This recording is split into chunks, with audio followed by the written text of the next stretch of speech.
You're listening to the OCD Stories podcast, hosted by me, Stuart Ralph. The OCD Stories is a podcast dedicated to raising awareness and understanding around obsessive-compulsive symptoms. I do this through interviewing inspired therapists, psychologists, and people who have experienced OCD. Welcome to the OCD Stories. So welcome to episode 278, and I chat with Eeva Edds.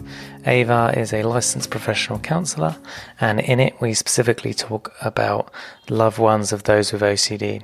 So firstly we talk about her therapy story, and then we talk about caregiver burnout, how to prevent caregiver burnout, self-care, understanding your loved one's experience of OCD, understanding accommodation, how the loved one can help the person with OCD, self-compassion, values, and much, much more. So if you are a loved one of someone with OCD, I think this episode will help you. And if you're someone with OCD and you think your loved one could benefit from this, please do share it with them. And thanks as always to NoCD for supporting the show and the work that we do. NoCD are now operating in Australia as well as UK and USA. So good work to NoCD for continuing their expansion. And thank you to them for sponsoring the show. And if you want to find out more, head to go.treatmyocd.com/the OCD stories, or click the link in the episode description. So thank you to you guys as always for listening. I deeply appreciate it. And without further ado, here is Eeva. Welcome to the show, Eeva. Hi, good morning. How are you? Yeah, very well. Thank you. It's good to have you here. Thank you for having me. Yeah, no worries. And as you know, I always like, if I get a therapist on, I like to hear their therapy story. So, you know, what got them into being a therapist and then also working with OCD specifically? Sure. Yeah. So for me, I think as far as I can remember, I have always been really, really interested in, just people's behavior and why people behave the way that they do. Me as a child, I was a very, very anxious child. I would always worry about all the worst case scenarios, any possible thing that could happen. A lot of social anxiety, a lot of just kind of worry and rumination. That was a very central theme in my life. And I think, up until adulthood as well, it's not something that you just kind of get rid of, right? Like occasionally you find yourself worrying and ruminating about things. And even if you know how to deal with it, sometimes it does take over.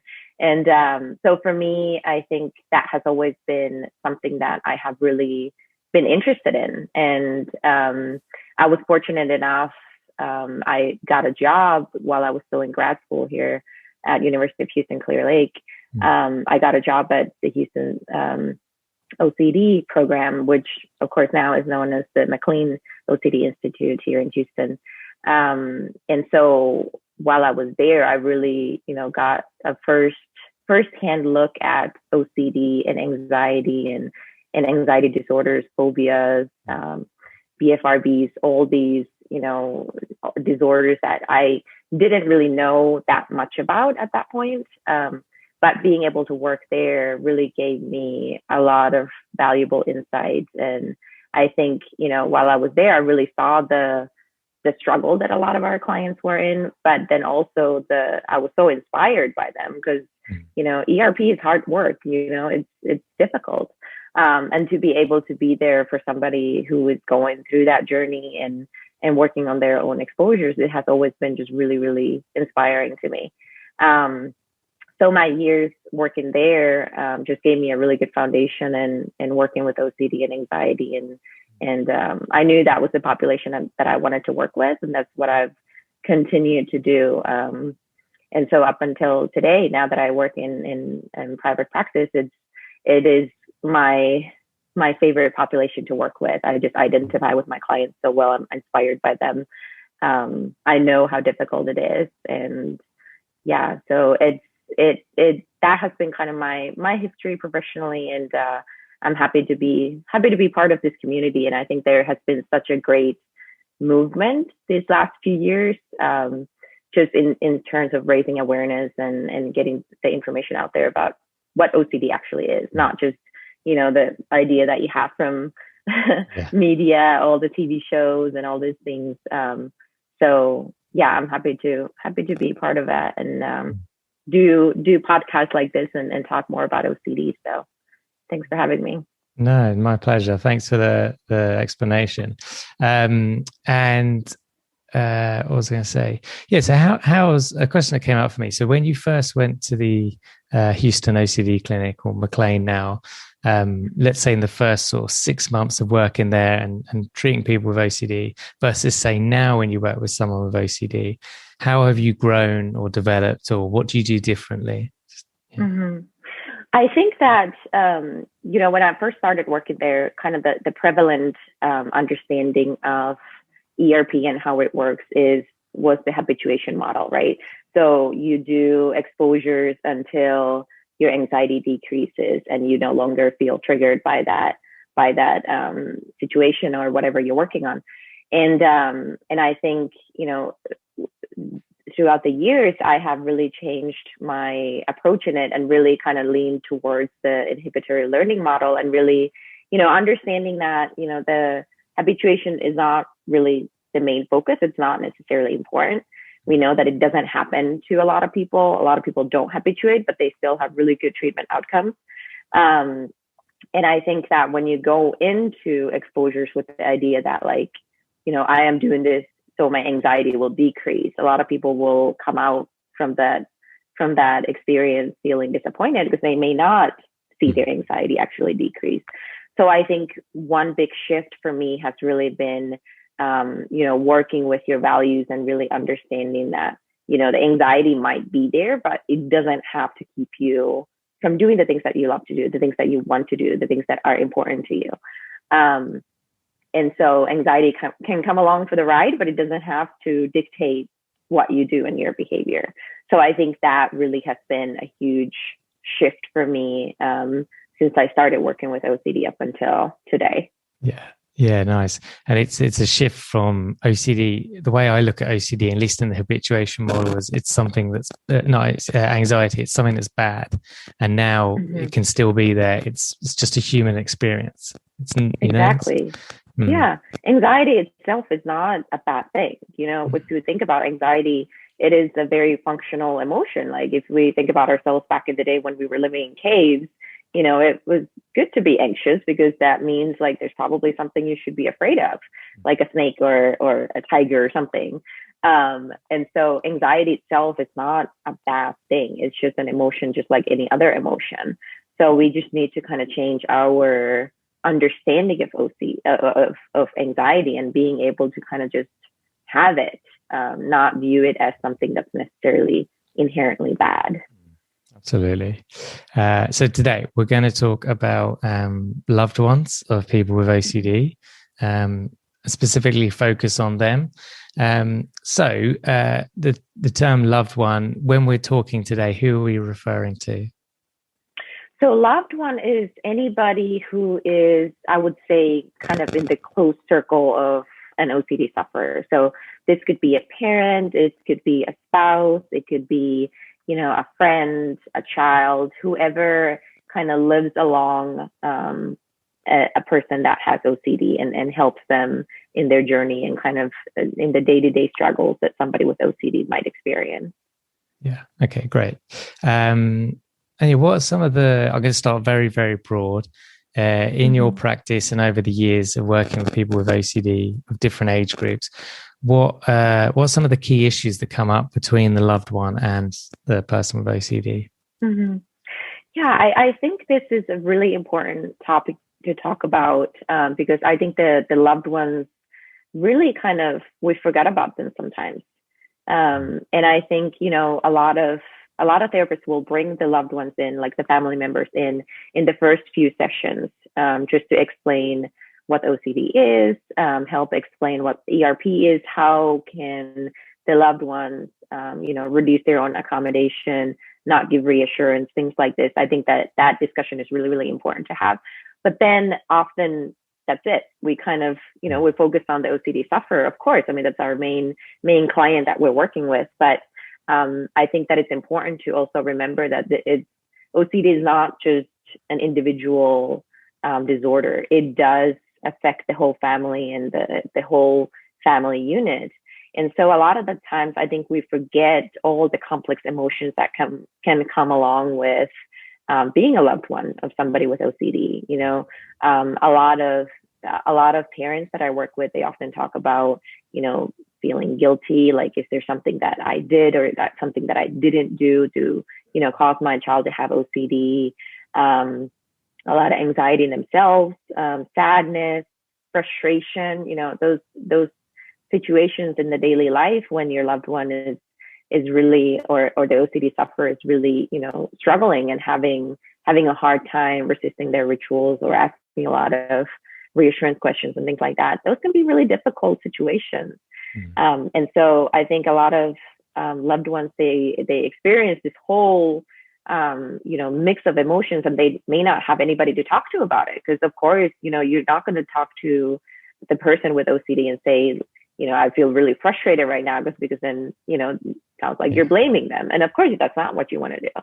And so I think that we tend to forget about the loved ones and really, the complex emotions that can come along with, being a loved one for somebody with OCD. And I think a lot of the times we do actually see really like caregiver burnout in, especially parents, I would say, parents of children who have OCD, because, in the daily life, when you are, raising a family and you might be working and there's all these daily things. And then on top of that, your child has anxiety or OCD, and you are the main person that is there to help them with their rituals, help them with, not giving them reassurance, not giving them any kind of accommodations. It can be a difficult position to be in. And so sometimes we forget to take care of ourselves. We just tend to focus on, my loved one has OCD and I need to do all these things for them. And then we forget that we need to also take care of ourselves. And so caregiver burnout is really this state of just feeling emotionally and physically really drained and just exhausted. And that, oftentimes when we forget about our own self-care and taking care of ourselves, that's where we end up. And that's a difficult position to be in. And if there is nobody there to kind of help the loved ones see that and kind of remind them of the signs that you might be experiencing caregiver burnout, this is something that might come up for you. They may not even be aware that that's a thing. So I think it's really, really important to talk about it and help recognize those signs, and then talk about what can we do to prevent it. Yeah, absolutely. Yeah, because I think in cliches most of the time, the aeroplane analogy always comes up of put your own mask on first. Mm-hmm. And if we're giving all the time, then I'll stick with the metaphor, being starved of oxygen, then we're not going to be able to help the person. What was I going to say? Yeah, so caregiver burnout. What are some of the things to look out for? Yeah, so caregiver burnout, like I said, it is this state of just feeling really emotionally and physically drained and exhausted, really. And so somebody who is experiencing caregiver burnout, they might notice themselves like maybe there's a shift in attitude. Like initially, they were feeling all this empathy and really, wanting to help their loved ones, but then that turns into just kind of feeling frustrated and maybe even resentful. And then there is really signs of depression, wanting to isolate, wanting to withdraw from family and friends, having a hard time sleeping, or maybe sleeping too much, maybe having different irregular habits in terms of like eating or using substances to try to manage those stress levels. So, some people might kind of find themselves like feeling really lonely, feeling really isolated from other people, not having the energy or the desire to do the things that they used to enjoy. And so that can be another sign of caregiver burnout. And I think, again, like a lot of people don't really realize that this could happen. So I think it's really, really important to be aware of that and notice like when these signs are coming up. If you start to feel depressed or hopeless and frustrated and just having a hard time kind of managing daily tasks, then it's something to definitely be on the lookout for. Yeah. Yeah, absolutely. And I remember, I don't know if you ever seen Unstuck, the kids OCD documentary. Chris Bear, one of his daughters has OCD, and he used to go to like a parental support group of children with OCD. I'm pretty sure that was helpful for him. So along that lines, are there anything else that you recommend or you mention to parents or loved ones of just anything like that to like recharge their batteries, so to speak? Yeah, I think the peer support is so important, and I'm really, really happy to see that there are a lot more support groups coming up. A lot more support groups, of course, for people with OCD are moving into online, and that I think that's great because that makes it so much more accessible for a lot of people. But I do think that for loved ones, we are still getting there. We don't have as much of that peer support as we could. So I think the peer support definitely is one good thing. I think that, self-care is such an important part of preventing caregiver burnout. So I think, first of all, people need to remember that you are not alone in this. You don't need to do all the tasks and take on all this responsibility by yourself. Reach out for help, ask for help, maybe seek out a therapist for yourself. I think that is always a good idea. I mean, I think everybody should be in therapy. It's not that, it's not that you need a formal diagnosis or anything to be in therapy. Talking to loved ones, talking to family members, looking for, support in the community, looking for support online. And I think that, just speaking out about what's going on for you, what are your experiences, just helps reduce that shame and the guilt, and decrease that isolation, especially if you're feeling like you want to isolate and you don't want to see people. I think it's really, really important that people remember to take time for themselves. I know sometimes it can be hard, especially for parents, to carve out that time for themselves. And, I think it's just so crucial that we take those little moments throughout the day just for yourself, whatever that means for you. It might mean, just going outside and sitting on the porch and drinking a cup of coffee or watching YouTube or whatever that is for you. Taking a bath, working out, getting a massage, all these things that we really need just for ourselves. I think self-care, it comes in a lot of different forms. Mentally, we can take care of ourselves and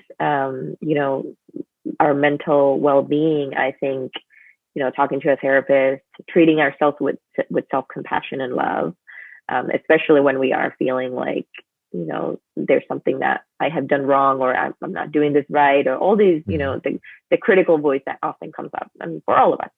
So just remember to treat ourselves with self-compassion.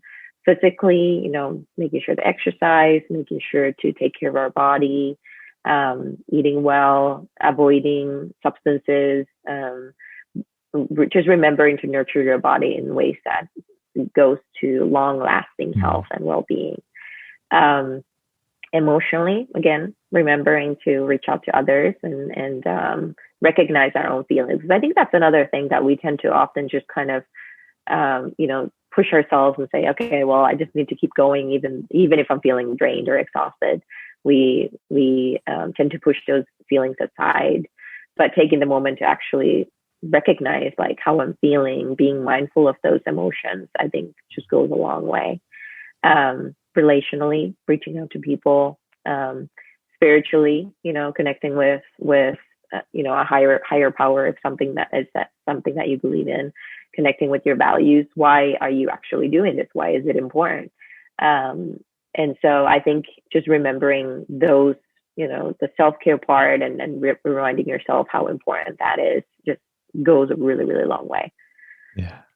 Yeah, no, absolutely. And so you said, I think you do like in a meeting, at least initially with loved ones, to help them understand and educate them, I guess, so they can help their loved one in the home. Do you do any follow-up sessions around this side of things, the more self-care? Yes, I do. I like to meet up with the family members. Like I said, especially with parents and also, spouses, girlfriends, boyfriends. I think it's so important to just kind of bring them in and have them talk about what their experience it has been, and help them process through those things. And I always, encourage them to seek a therapist for themselves. And if there are support groups in the area, I have them attend one of those. So it's definitely something that, I want to keep in touch with the family members, remind them of, how important it is to take care of yourself and how important it is to be on the lookout for those signs of exhaustion. And so, yeah, so I think, it is something that, like I said, it's a whole family disorder. It's not just the person with OCD. So I think it's really, really important to include all the family members and just keep up with them as well. Yeah, I agree. And I think, the person with OCD in most cases can do ERP by themselves and get through it. But if they can bring in their housemates, their parents, their children, and within reason, the system can heal much quicker than like trying to do it all on your own. And also, I guess if you clue the family members in, then they're not in the dark. And because being in the dark, I'm sure it has its own scary problems. Exactly. Okay. Let me look at my questions. Done that one. Okay, we'll go. Yeah. So, how can a loved one feel less confused and or scared about their loved one's OCD symptoms? So I guess in the early days, my loved one is doing these seemingly weird, pointless, almost rituals that I don't understand why they're doing it. Yeah. How would you work with me as a loved one to just grapple my head around that?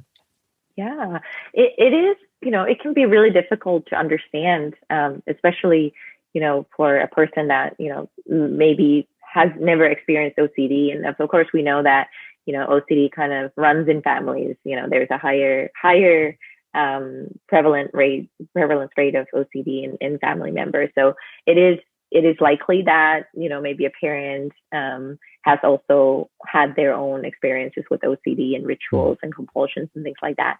And so just talking to them and helping them understand what OCD is, normalizing the experience, helping them understand that this is not something that, the person is doing on purpose. And I sometimes hear that too, especially in the teenage years, parents might be saying like, okay, well, my kid is just acting out. And it's not something, helping them just understand the nature of OCD and normalizing that, this is treatable. It's absolutely treatable. It is not something that, you have to suffer through alone. There is help available. And I think also being able to recognize their own triggers for loved ones. Because everybody has those things that maybe make us feel anxious or make us feel worried. And then, we can kind of model that behavior to our loved ones as well. For example, with the pandemic, if parents are saying, okay, remember to wash your hands and remember to use hand sanitizer and all these things, that can absolutely raise that level of anxiety for your children as well. So just raising that awareness and understanding that, okay, you might have your own triggers as well that you need to work on, and just being aware of that. And then normalizing, helping them understand what OCD is. There's a lot of great books out there now too, for loved ones, that I always recommend that they read. And then, just helping them understand their own anxiety as well and working through that. And again, referring out to another therapist so they can have their own help and support through their own anxiety journey. And again, when you were asking about like, how can they feel less scared and confused about it? I think the peer support, again, goes such a long way. I'm a huge supporter of peer support groups and just people finding that community where they feel heard and where they feel understood. So going online, seeking out that community, finding those other parents and loved ones who are on the same boat with you, and being able to share your story and hear other people's stories, I think it's so powerful. When you feel like you're the only one, and then you speak up and you have, people say, oh yeah, me too, that happens to me, and this is what I went through. It's just so powerful. Yeah, it's a really good point, because I experienced that many areas of my life, but also in OCD. And I'll see it so many times, people to do around the podcast or other stuff in the community, and they'll say, oh, I thought I was the only one. Or, when they hear a symptom or an experience, it's no different for the parents, because I'm sure, I keep referring to parents, it's because I'm a child and adolescent therapist, so that's where my head goes. But the loved one, the family member, they probably feel, isolated. This is only happening in my family. No one else is experiencing this. And then, as you said, the peer support with other peers, and they think, oh, actually, no, their family is exactly the same, or whatever it is. Exactly. Yeah. Yeah. I mean, shame is a social emotion, right? Like, we would not feel shame if we were alone in a deserted island, right? True. But when we are experiencing something, and then we have that idea in our heads that, like, nobody else is going through this is only me, there's something wrong with me, I have done something wrong, that's when you feel shame. But then, the cure, if you will, for shame is also social. So being able to speak up and talk to other people and get that experience of, like, oh yeah, like, I'm definitely not alone in this. I see and hear all these stories of other people going through the exact same thing, and that just lifts the weight off your shoulder. Yeah. Is it, you can't live in darkness. As soon as you shine a light on it, it goes. The other one is another cure then for shame is just live on a deserted island. That's that will fix your problem.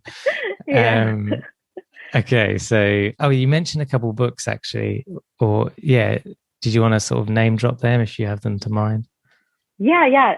So there is Loving Someone with OCD, of course, that's a classic. And then Dr. Abramovich just came up with another. I believe you interviewed him too about his book. Getting over OCD. No, so it's families in the title. I don't know if you can remember. Yes, yeah. I see the book cover in my mind, but I think it's Getting Over Your Loved One's OCD. It's a great book. I think, those two books are always something that, I recommend. Yeah. Absolutely. Yeah. I'll put the link in the show notes. And there's also John Hirschfield's one, When a Family Member Has OCD. Yes, that's another good one. Yeah. Okay, so I thought it might be worth just talking about accommodation for a bit. Obviously, this doesn't necessarily tie into a caregiver burden, anything like this, but obviously getting the family system to work together for both the person with OCD. And obviously, if that starts to go smoothly, then it's, I guess, going to be less of an emotional strain on the loved one anyway. So I guess just briefly summarize, like, what is family accommodation and why is it not helpful? Sure. Yeah. So family accommodation is really anything that the family does to modify their daily life and their daily habits to accommodate for the loved one's OCD. So let's say, a child, for example, is washing their hands in the morning and they're having a hard time getting to breakfast. So then everybody else is waiting before they start breakfast, or just kind of modifying the schedule and the routine in the morning to accommodate, to wait for the loved one. It could mean, giving reassurance. If the OCD sufferer is asking for repeated questions like, do you love me? Is something bad going to happen? Did I just hit someone with my car? Giving those answers. If your loved one is sending you pictures of the stove and asking, like, is it off? Is the house going to be okay when I leave? Giving that reassurance, saying, yes, it's off. It could mean, like I said, changing anything in your daily life. Maybe, your child calls you, they're really, really anxious at school. You go pick them up, you leave work to pick them up early. So family accommodation is anything that we do with our own behavior to accommodate for our loved one with OCD. And we know that it's not helpful. We know that it feeds into the OCD cycle because, we are, first of all, giving them the signal that you cannot handle your anxiety. Like somebody needs to jump in and rescue you, or, gives them the idea that the rituals are helpful and necessary for you to be able to get through this experience that you're going through right now. And so it just feeds the OCD cycle. We just feed the anxiety, we feed the OCD, and we know that the rituals help in the short term. It makes you feel better right then and there. Your anxiety is going to start to decrease, but then the next moment there's a trigger and you feel anxious, the family is gonna be there, needing to accommodate and do something again to help the anxiety to come down. And it's probably gonna, get more and more of that time and effort to do those accommodations over time when the triggers just kind of accumulate and there's more and more things that make the person feel anxious. So in the long term, it's not a good solution. It actually just makes the situation worse. So that's why we want to talk to family members about accommodation, and make sure that they understand that this is not a good long-term solution. It has worked for you maybe in the short term, but it is not helping you. It's actually hurting your loved one, and that's why we need to start reducing it. Yeah, absolutely. And I guess what came to me to tie it back to the theme of this episode is initially, at least, when, or even as you go up, if you do a hierarchy, so go up the hierarchy, if you say to your client, you need to start reducing asking for reassurance or whatever it is, or saying to the parent or the spouse, you need to stop buying the extra large bottle of shampoo, you need to go back to the regular size, whatever it is. Changing that behavior is going to be, because obviously you as a parent, a loved one, a spouse, you want to care for that person. You don't want to see them distressed. And as soon as you take away that big bottle of shampoo, all the reassurance giving, you're going to see them most likely be distressed. And that is then an emotional burden back on the loved one. Yeah. But we know that that's the direction we need to head. Is there anything you say around that to them or help them understand to stick with it? Yeah, I think that's a really good point. I think we do need to prep the family members and the loved ones and say, like, this is going to be a difficult journey. And it, when we first start to reduce the accommodations, you are going to notice that intense anxiety, and maybe, there is going to be an increase in asking for the accommodations and maybe asking for reassurance. But just remembering that, we're working for the good, for the long term, just making sure that they really understand that the accommodations do not work in the future. It's only going to make your loved one feel better right here. But as you have noticed, otherwise they wouldn't be, in the therapy room. They wouldn't ask for help. You have noticed that it really doesn't help in the long term. It doesn't help in the day to day. And so prepping them for that and making sure that they understand that, like, you are doing the right thing, even though it might feel that you are somehow, torturing your loved one. Like, it's not your fault. It's a natural process that they will notice their anxiety increase, and it's a difficult process, but also remembering that the reward is going to be at the end of the tunnel if you can stick with the process. And I think that's exactly where we need to support the loved ones and help them, with that emotion, because it can be really, really intense to see your loved one suffer. And of course, the only thing you want to do is make them feel better. So the step to reducing those accommodations sometimes can be really high, because we don't want to see our loved ones suffer. Of course we don't. And so just making sure that they really understand the rationale and remember that what we're working towards here. Yeah, absolutely. And what came to me then was in saying that, when you start to refrain from giving reassurance or enabling compulsions in any way, you're no doubt going to feel anxious as the loved one. That's insight into how the person with OCD is feeling, and that can also then link into connecting, understanding, I guess, a bit better. Okay, so obviously, while I got you here, so thinking about how we can get the loved one and the person with OCD working together better, because if that happens, in theory, everyone is better off, hopefully. Right. So yeah, is there anything? So a large portion of my audience are people directly with OCD. I do have a lot of loved ones listening and therapists, but the bulk of it is people with OCD. So is there anything they can do to help? I don't necessarily help their loved one, but help their loved one help them? Yeah. So sometimes, a person with OCD, they may not be ready to go through the ERP journey. Maybe they're not at the point where they really feel like they need help, or, it can be really, really scary to take that first step. But then you might have the loved ones coming into therapy and say, like, I really want to help them. I don't know what to do. I've been doing all these accommodations. I've been giving all this reassurance, and I see it's not working. What can I do? And so we can really work with the family members. We can work with the loved ones. Again, just explaining to them what OCD is, how it works, how the OCD cycle functions, and then helping them modify their own behavior in a way that you are slowly taking away the reassurance and all the accommodations. So that kind of gives the authority to the person with OCD, because now they are in the position where, okay, I am dealing with a lot more anxiety. I am dealing with maybe having to do more things for myself. How am I going to deal with this? Am I going to isolate, or am I going to take the step to really start doing these things that are difficult for me?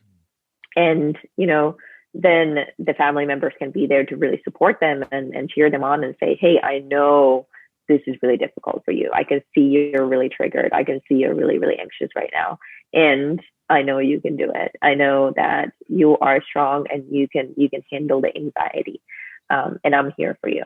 So I think that, even if the person with OCD is not ready to take that first initial step to come into treatment and do ERP, we can absolutely work with the family so they can learn how they can modify their own behavior for the long-term benefits, and not just the short-term quick fixes and band-aids. Yeah, absolutely. And yeah, I guess if they are ready for therapy, the word that came to my mind was like teamwork. So see it as, I need to get my loved ones on side here. I need to work with them, not against them. Yeah, exactly. Yeah, exactly. Taking OCD as the enemy, not, yes. We are a team together battling OCD, not like we are, somehow against each other or, battling each other, but like the common enemy here is OCD, and let's work towards that. Yeah, absolutely. And that was all my questions on this topic. Is there anything else we've missed that you want to share? Well, I think that I briefly touched on it, but I think self-compassion is such a huge part of, for all of us. I think, anybody can use a more compassionate, caring attitude towards themselves. But I think especially when we talk about loved ones, a lot of the times with all those complex emotions, feeling guilty and feeling like ashamed and something, there's something that I have done wrong to cause this to happen, or I don't know how to deal with this. Again, we tend to feel that isolation. And then when we feel isolated, we tend to feel really harsh and critical towards ourselves. And so I think self-compassion is something that, again, we need to remind the loved ones to treat themselves with self-compassion, and be kind to themselves. And of course, self-care is part of that. And of course, what we know, with research that Kristen Neff has done with self-compassion, we know all the different parts of it. And mindfulness is a huge part of self-compassion. So just being able to, be present with your experience, be present with the critic that's going on in your head and saying there's something wrong with you, and there's, you have done something to cause this and you don't know what you're doing, being able to take a step back and recognize like, okay, there's that critical voice is going on again, but I don't need to buy into it. I don't need to necessarily believe in it. It's not helpful for me right now to listen to that. And I think also, with mindfulness, being able to recognize your emotions, just like I was saying earlier, not pushing them away, not trying to dismiss how you're feeling, but rather giving yourself permission to say like, this is really hard. This is really, really difficult. Like, I'm having a hard time, being there for my loved one. I'm having a hard time taking care of myself. It's a difficult situation. And just being able to recognize that and allow yourself to suffer, really. And then, of course, remembering that common humanity piece and reminding yourself that you're not alone. Everybody suffers. Everybody goes through difficulties, even if it isn't exactly what you're going through. But all the humans on this earth have felt fear and sadness and shame and all these other complex emotions before, and you are definitely not alone in it. And then just, of course, remembering the self-kindness piece and, treating yourself with kindness and compassion. I think, loved ones oftentimes have an easier time giving that compassion and care and understanding to other people, the people around them.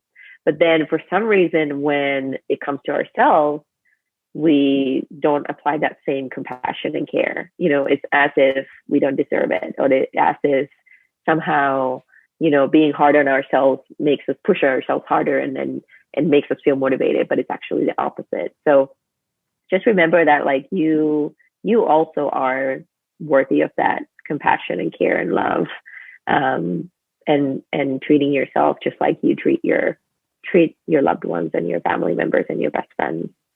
I think that just self-compassion is such a huge piece. Yeah. I couldn't agree more. And what I thought of was that I can't remember where I read it, but there was some data which showed that the amount of prescriptions collected, I'm forgetting the word. Anyway, for varying different medicines. And it was something like when it was collecting medicine for like our dog or for a loved one, we almost never failed to pick it up. But the amount of medicine that's basically left on the shelf for yourself is quite a lot, because I think that just kind of shows what you were saying. We forget ourselves and don't think we're as special. We don't take as much care as we would a dog or a loved one. Exactly. And that's when you end up in having caregiver burnout, because you completely forget about yourself and you completely dismiss your own needs. And you find yourself in this place of just feeling exhausted and hopeless. So I think it's just really, really important to start applying these tools before you get to that point where you feel like you just feel really, really exhausted. So, yeah. Nice. Yeah, good points. So I often ask sort of like words of hope, but let's tailor that to any loved ones listening, because I'm sure that they may feel this is never going to get better for my loved one. It's going to be tough in the family, etc., etc. What would you tell them in terms of words of hope? I would tell them absolutely, 100% you're not alone in this. You don't have to go through this alone. We, therapists, we are here to help you as well as the person with OCD. We are a team together working on this. There is a whole community out there ready to support you, ready to help you. Definitely, you're not alone. And there is hope. We know that OCD is very treatable. Research has proven it. We've seen it time and time again. And so right now, even though it seems like there is no hope and it's not going to get better, just know that this is just one moment and things will get better. And so just remembering that you are not alone in this and help is out there and just being able to seek out that help. Yeah, absolutely. And then slight change of direction now. So amongst your clients, what is there anything you notice, any patterns or mindsets or anything about those that kind of seem to make progress quicker than others? Let's see. I think that, ERP is a difficult process. It definitely takes a lot of willpower, really, because it's hard. It's really, really difficult to put yourself in a situation where you deliberately, feel anxious and then, not doing anything about it, but just sitting with it. So, a lot of the times there might be that initial just fear of, I don't think I can sit with that anxiety. I don't think I can face my triggers and my fears. But I think that, that's why a very skilled OCD therapist comes in and helps them take that first initial step, however small it is, so that, people can get that first experience of like, oh, like I actually can, like, this is really cool. And I think when people get that experience of feeling empowered and noticing that, like, hey, I am stronger than I think I am, that's when people start to really do well in treatment. But I think sometimes people just don't have, when they first come in, they don't have that, maybe they don't believe in themselves. They don't really believe that I could do this. But that's why you work with somebody who is skilled in treating OCD, can show you like all the smallest steps that we can start to get to that point where you notice that like you actually can, you are stronger than you think. So then I think that at that point, you start to see people getting better and better when they feel that sense of pride and self-efficacy. Like I am here and I can do this myself and with the help of my therapist. So I think it's just that first step, even though it's super intimidating and scary to take that first step. But if we can get to that point, that's when we see people just start to get better really quickly. Yeah, I like it. Yeah, that kind of going from, I've read about ERP, I know it can help, versus I've now seen and felt that the change and that it can help. Exactly. Yeah, getting that experience for yourself and actually noticing what it's like, firsthand experiencing that it does work, then that's when you have somebody who is a believer and they want to move forward. Yeah, nice. Okay, so you can pick up the phone and call 20-year-old Eva. What do you tell her? Oh gosh, I knew this question was coming. Well, I would tell her that you don't have to worry as much. Things always have a way of working out. You can, you worrying about things beforehand is not going to change the outcome of what's actually going to happen. And if something bad does happen, then we can deal with it in the moment. But you ruminating about it and worrying about it is not going to help you in any way. No. So I think that would be the biggest piece of advice I would give myself. Yeah. Nice. Yeah. And I'm sure you know the next one. You got a billboard. What do you want written on that billboard? I would just write up there and say, you are not alone. That is such a huge, and I think, you might see that somewhere, but really understanding that like you are not alone in whatever you're going through. There's so many of us out there that have been where you are, feeling the emotions that you are feeling.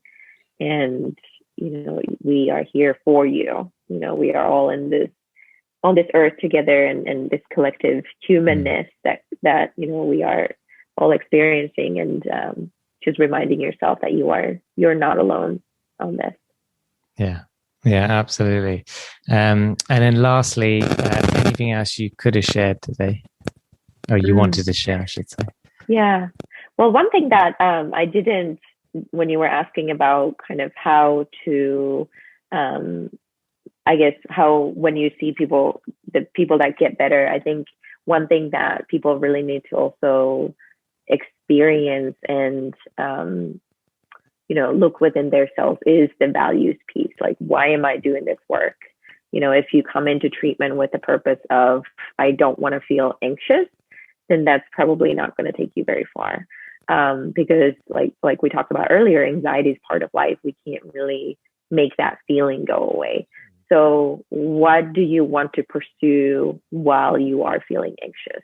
Are you willing to have that anxiety for the things that you love, for the things that are important and valuable to you? So I always pair ERP with values work. I always want to talk to my clients about, why are we doing this? Why do you want to go through with feeling uncomfortable and feeling anxious? What is the purpose of this? So, is it so that later on you can, spend time with your family, play with your kids without, feeling like you need to isolate yourself from them, or not be around them because you're having intrusive thoughts? Or is it for, the love of learning? Is it something that, what would you be doing if you didn't have OCD and anxiety? And I think once people are able to connect with the values piece of, what can I gain from this? What can I be doing? That's also when you see people like really clicking and starting to pursue those things, even if it is difficult, even if they feel anxious. Yeah, absolutely. Is it Nietzsche said, he who has a why can bear almost any how? I think I said that right. Yeah. That's so true. Nice. No, great way to end. And look, thank you so much for your time. I've learned a lot, and I'm sure the listeners have too. Yeah, thank you so much for having me. This is great. Thank you for listening to this week's podcast. If you enjoy the OCD Stories podcast and would like to support us with a one-time tip/donation, please go to theocdstories.com/support. All tips, no matter how large or small, are greatly appreciated. Please subscribe and rate the show wherever you listen to the podcast. Thanks also to NoCD for sponsoring the show. For more information, please click the link in the episode description. A quick disclaimer, this podcast is not therapy. It is not a replacement for therapy. Please seek treatment from a trained professional. And until we speak, take care.